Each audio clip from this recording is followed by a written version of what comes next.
ସ୍ତ୍ରୀ ନାମର ଆକ୍ଷରିକ ଅର୍ଥ ଗୃହର ମଣି ହେତୁ ସେ ଗୃହିଣୀ।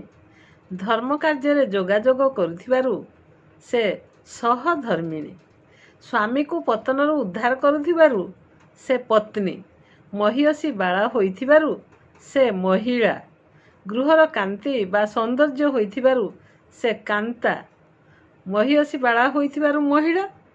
ଗୃହର କାନ୍ତି ବା ସୌନ୍ଦର୍ଯ୍ୟ ବୃଦ୍ଧି କରୁଥିବାରୁ ସେ କାନ୍ତା। ଅରି ବା ଶତ୍ରୁନାଶ କରିବାର ଶକ୍ତି ଥିବାରୁ ସେ ନାରୀ। ଦୁଇ କୂଳର ହିତ ସାଧନ କରୁଥିବାରୁ ସେ ଦୁହିତା। କୂଳକୁ ଧନ୍ୟ କରୁଥିବାରୁ ସେ କନ୍ୟା। ଗୃହର ଭାର ସମ୍ଭାଳୁଥିବାରୁ ସେ ଭାର୍ଯ୍ୟା।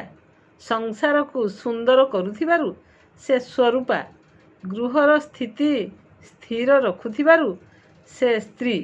ମାଟି ଓ ଆକାଶ ପରି ହୋଇଥିବାରୁ ସେ ମା।